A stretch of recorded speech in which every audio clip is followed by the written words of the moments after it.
Okay, I have taken up the continuation of module 3 problem. So you can see here the problem I have considered is an hexagon shape of a problem, and this is with respect to concurrent force system. Why we are calling it as concurrent force system means all the forces are meeting at a coming or meeting at a same point. Now you can see in this hexagon, uh, 1, 2, 3, 4, 5.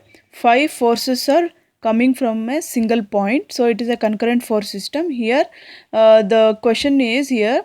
You need to find the resultant of all these forces. Resultant means one single resultant force you need to find for all these forces.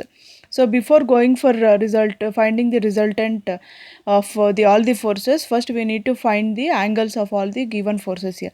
So you can see here the 200 Newton force is given horizontal, exactly horizontal force, and other three and one more this 500 Newton force is given it as vertical force. This is straightly vertical force and this is straightly horizontal force. These two forces need not to be resolved. While resolving, you need to consider only 600, 400 and 300 Newton force. So before going to again resolving the forces, you need to find the angle. So to resolve any force, you should have a force with angle. So here in this problem, angle is not given, but they have given the force values, but angle is not given. So you have to find the angle indirectly by considering the basics of this hexagon. So for an hexagon, the total angle of a hexagon is considered to be 120 degrees. So 120 degrees. So you can see here how many triangles it is divided into. 1, 2, 3, 4. 4 triangles it is been divided. Now for each angle, if you consider theta angle, so total angle is considered for an hexagon, it is 120 degrees divided by how many triangles portions you have. 1, 2, 3, 4.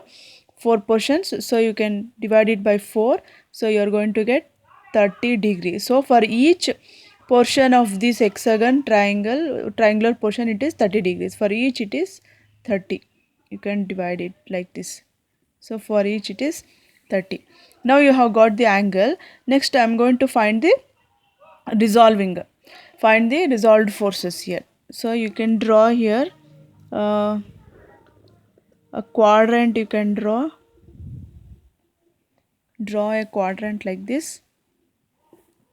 Now here I am going to resolve the force of 600 Newton into x and y components.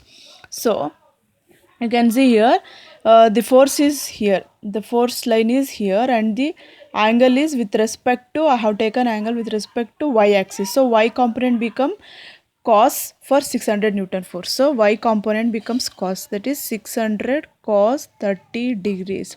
So other component becomes sine 30. So that is 600 sine 30. Next, coming to this 400 Newton force, I am going to resolve here. See, in this same quadrant here, two forces are given, two inclined forces are given. So I am going to take both the forces like this. Just differentiate this like this. Now this taking the 400 Newton force, you can either consider the angle 30 degree with respect to y axis, or either you can consider the angle with respect to x axis. If you take with respect to x axis, it becomes from here to here it is 60 degrees. Either you can take 30 with respect to y axis, either you can take 60 with respect to x axis. So I am going to take 30 only here. So I am going to resolve. So 400 cos 30, and here 400 sine 30 degrees. Now coming to 300 Newton force, here I am going to consider 30 degree with respect to x axis. Yeah, here also you can consider either 30 degree or either 60 degree with respect to y axis. So I am repeating again, if you take 30 degree for 300 Newton force with respect to x axis, if it is 30 if you take 30 degree, it is with respect to x axis. If you take 60 degree, it is with respect to y axis. Any of the things you can take. Now I am going to consider 30 degree with respect to x axis. So if I am considering 30 degree with respect to x axis, the x component becomes cos. So 300 cos 30 degree. Next y component becomes 300 sine 30 degree. Finished. Now I'm going to write the remaining two forces as it is. Here one force 500 Newton, here one more horizontal straight force, that is 200 Newton. Now taking angle and dividing it in the hexagon, after that I have resolved the forces like this. Now I'm going to solve the problem. So again, finally you should find out the resultant. So for that resultant, what is the equation? You have sigma h square plus sigma v square. So to get the value of these are, first you need to find the sigma h and sigma v values. Sigma h is nothing but summation of all horizontal forces, and sigma v is nothing but summation of all vertical forces. Summation is nothing but just you need to add all the forces coming in each direction. Now I am going to take firstly sigma h. So coming to this resolved components, so how many horizontal forces? This is one horizontal force, and this is also horizontal, this is also horizontal, this is also horizontal. So totally 1 2 3 4 horizontal forces you have. Now I'm going to add all the horizontal forces given, and you have to take the respective direction. So if you take this horizontal force, it is coming left side direction, so it is minus negative. So I'll show the sign here. So if you take the sign convention, here it is right side positive, left side negative, upward positive, downward negative. So this sign convention you can follow for all the problems. Now I'm going to add all the horizontal forces. So it is coming in negative direction, so I'm going to give negative sign for this force. Next, coming to these three forces, all the three forces are acting in right side direction, so it is positive. Positive for all these three forces. So plus 300 cos 30 plus 400 sin 30 plus 200. So after adding all the values, you may get, I'm going to give the final value for this 359.8 Newton. This is the value for sigma h. Next, if you consider sigma v values, I'm going to take all the vertical forces in the direction given. So if you consider these forces, this for one force, this is second force, this is third force, this is fourth force. So there are four forces that are acting, all are acting in upper direction. So upper direction, so all are positive, how to see. So I'm going to give all positive forces. 600 cos 30 plus 500 Newton direct force is given, plus 400 cos 30 degree plus 300 sin 30 degree. All the forces are positive direction only I have taken. Add all the forces, calculate it, and you may get this much value you may get. Now finally take out the resultant equation, r equals to this equation you take, and finally you substitute the obtained values in this formula. Finally you are going to get the value of resultant force. The value of resultant force is 1558.15. Now after finding the resultant force for all the problems, you need to find this is magnitude. This is magnitude or resultant you may call. So next you need to find out the direction. Direction is nothing but theta. Theta equals to, it is given by tan inverse of sigma v by sigma h.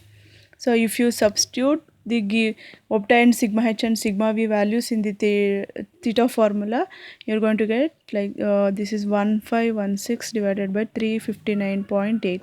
So theta you are going to get some 76.64 degrees. So this is how you need to solve the problem given. Here angle is not given initially in the problem. Angle you have to find out indirectly by taking the basics of a hexagon.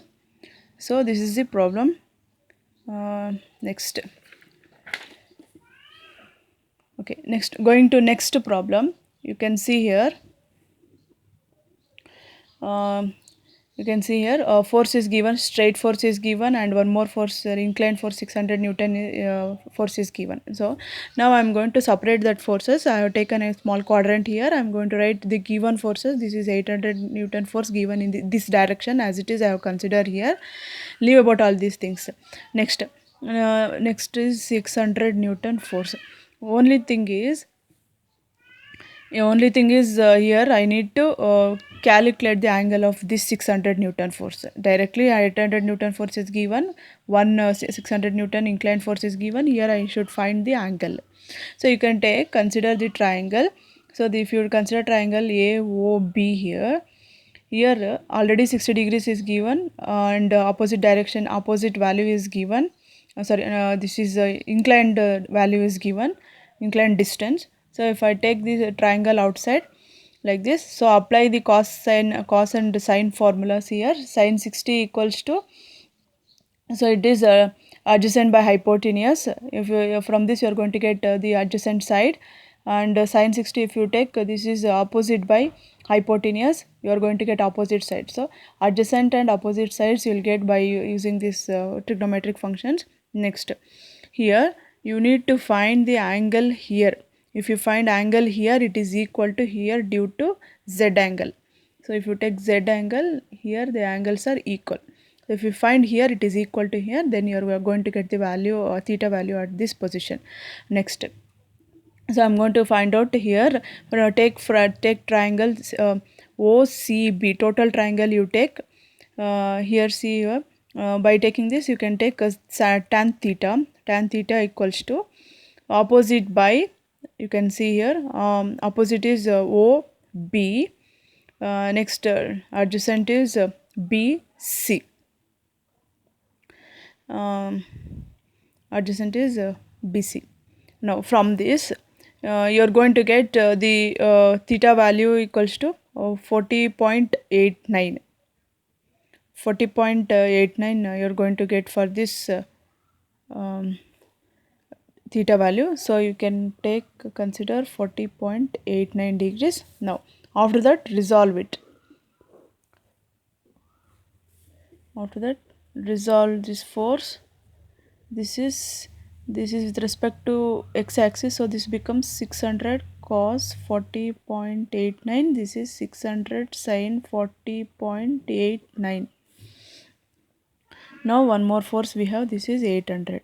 Now resolving forces is finished. Now I'm going to find out sigma h value. So by taking sigma h, you have only one value here. You have only one value, that is 800 Newton. It is acting positive direction, so it is 800. Next, one more 800. One more force is given, that is opposite direction, x direction, that is minus 600 cos 40.89. This is sigma h.